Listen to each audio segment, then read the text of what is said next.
r/NoSleep. The man who follows me keeps telling me I'm about to vanish. He's always been there. Standing just within the corner of my eye, at the edge of every room, every crowd. I don't know when I first noticed him, it feels like he's been in my life forever. He's a man in a dark coat, with the brim of his hat tilted just enough to cast his face in shadow, though I think that might be deliberate. And though I know I should be frightened, it's like my brain has numbed that part of me, blanketing it all with an uneasy acceptance. He narrates everything I do. At first, it was strange, but over time, his voice faded into the background, a subtle murmur of my actions. Adrian ties his shoes and heads out the door, he'd say. Adrian grabs his coffee and heads to work. A constant commentary. Strangers seemed to pass through him like he was nothing but smoke, but to me, he was all too real. I couldn't see his face, just the faint rasp of his voice and the silent footsteps always a few paces behind me. Then, about a week ago, his narration took on an edge that I couldn't ignore. It started with small things, like, Adrian drinks his coffee, unaware that it will be his last time savoring it. I'd spit it out, my mind immediately racing with possibilities. Was it poison? Was I allergic? Was this some cosmic joke? But nothing happened. The coffee tasted as it always did, warm and grounding. But his narration grew darker. That night, as I was brushing my teeth, I heard him mutter softly from the doorway, Adrian brushes his teeth, never suspecting that someone is watching him closely. My heart hammered in my chest as I looked around the bathroom. Of course, no one was there. But his words sank in, leaving an echo that I couldn't shake. The next morning, I woke up to a suffocating quiet. My alarm hadn't gone off. Checking the clock, I saw it was 8:17. I was running late. As I stumbled out of bed, I heard his voice. Adrian's days blur together, but now, his time is slipping faster than he realizes. There was no mistaking it, he was getting closer. I felt a pressure at my back, an almost magnetic pull toward him. His voice had become like a thin wire wrapped around my thoughts. That evening, I was home alone, sitting in my living room, and I couldn't shake the feeling that someone was right outside my door, waiting. I walked up to the door, and just as I pressed my ear against it, I heard his voice. Adrian stands in his living room, unaware that tonight is the night he vanishes. I whipped the door open, and there was nothing, no one was there, just the sound of the night breeze brushing past me. Shutting the door, I realized my heart was pounding. Vanish?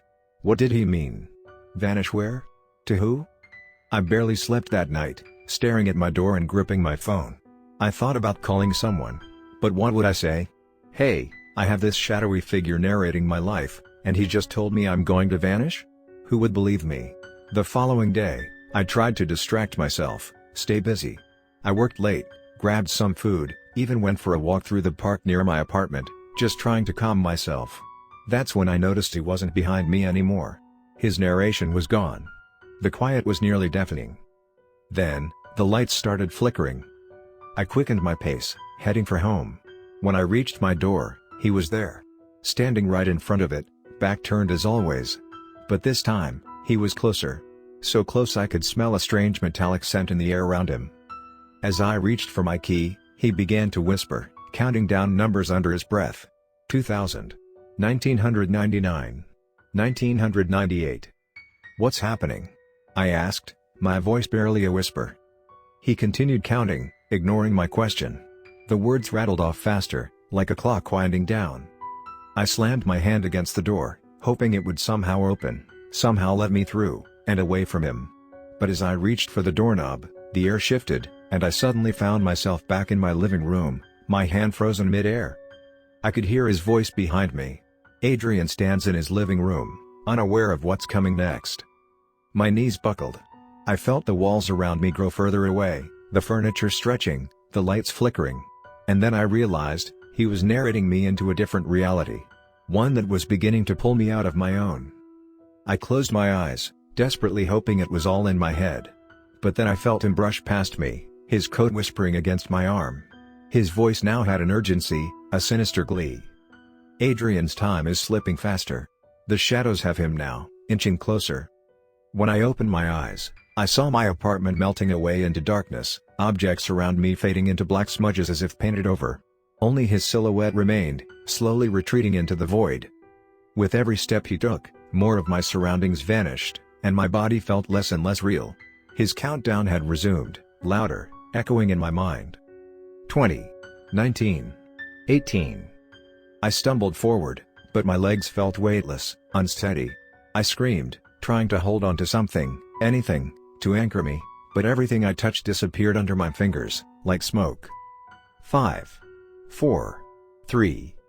No, I shouted, trying to reach for him, to stop the countdown. 2. His voice was a whisper now, almost sympathetic, as if he was saying goodbye. 1. In the silence that followed, I felt my body dissolve into the dark, every thought, every memory slipping from my mind. All I could hear was his voice, one last whisper before I faded completely. Adrian has vanished. Those words echoed in the darkness around me. I could still hear his voice, but now it was muffled, as if spoken through layers of thick fog. I wasn't gone, not entirely. I could still feel something, a faint hum of awareness. It was like I was trapped between two layers of reality, slipping in and out, a mere thread of consciousness suspended in a vast, empty void. Slowly, fragments of my apartment began to materialize around me, though they were hazy and flickering, as if I were looking through warped glass. The walls had grown taller, stretching to impossible heights, and the air around me was dense, oppressive, like a thick fog pressing down on my lungs. But the worst part was that I wasn't alone. In the dim haze, shapes began to form, distorted, shadowy figures that shifted and twisted as if made of smoke. Their faces were blank slates, with deep, hollow pits where their eyes should be. They didn't move toward me, but I could feel their gaze, cold and penetrating, as if they were peering into the deepest parts of my soul. And then, his voice returned.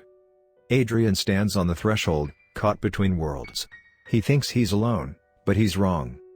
The words crept into my mind, settling there with an icy dread.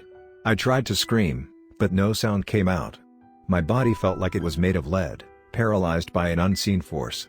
I could barely move my fingers, let alone run or fight. The shadows continued to stare, their hollow eyes fixed on me with an intensity that made my skin crawl. He doesn't realize what he's stepped into, the voice continued, with a strange, almost mocking tone. This place is a mirror, a reflection of his world twisted by every dark thought he's ever had, every fear he's tried to bury. As he spoke, the shadows began to shift, reshaping themselves. I saw flashes of my own life reflected in their forms, moments I'd long forgotten or tried to ignore. The day I'd hurt someone in anger, the shame of every lie I'd told, the loneliness I'd felt as a child. Each memory appeared before me like a grotesque, twisted version of itself, forcing me to relive it in excruciating detail. "Stop," I tried to whisper, though my voice was barely audible. But the shadows continued, mercilessly digging through my mind, resurfacing everything I'd wanted to forget. I couldn't look away. Each vision was sharper, more visceral than the last, and the weight of it was crushing, pulling me further into the void. "Adrian can't run from himself," the voice said, closer now, as if he were right beside me. "He must face his truth. Or he'll be lost here, forever." Suddenly, I felt a hand on my shoulder, cold and impossibly heavy. I turned, and for the first time, I saw his face. His eyes were deep, empty voids that seemed to pull at me, like a vortex. His lips curled into a smile, one that was both cruel and pitying, as if he were amused by my terror. "Do you know why I've followed you all these years?"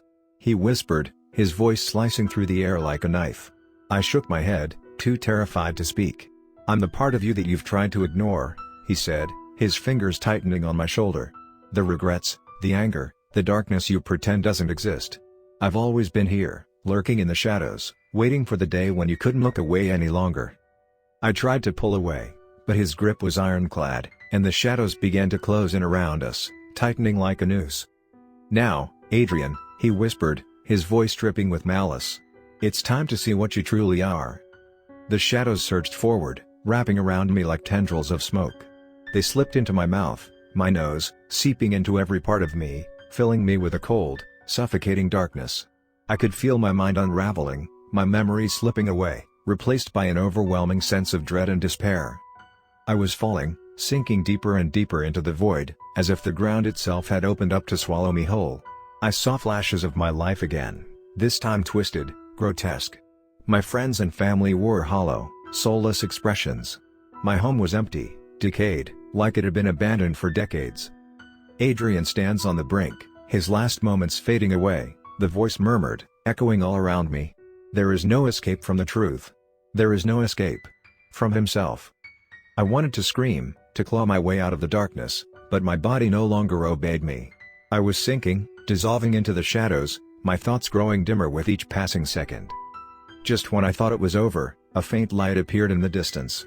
It was barely a flicker, but it was enough to break through the suffocating darkness, offering a tiny sliver of hope. With the last bit of strength I had, I reached for the light, dragging myself through the shadows. It was excruciating, like moving through quicksand, but I pushed forward, desperate to escape. As I drew closer, the light grew brighter, and the shadows began to peel away, receding into the darkness. I could feel my body returning, my mind clearing. The shadows were losing their grip on me. Finally, I burst through, collapsing onto solid ground. I was back in my apartment, lying on the floor, gasping for air. Everything looked normal, just as I left it, but the man was nowhere to be seen. The shadows were gone.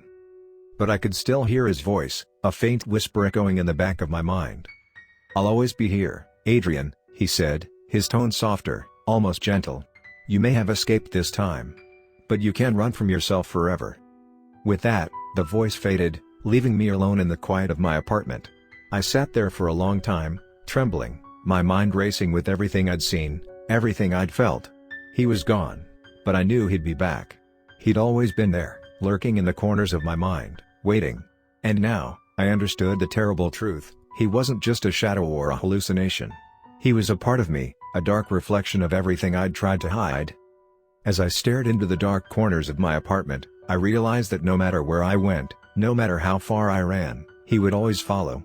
He was the part of me that I could never escape, the darkness that lurked within us all, waiting for the moment we let our guard down. And somewhere in the silence, I heard a faint whisper, a chilling reminder that he was never truly gone. Adrian stands in his apartment, alone. But not for long.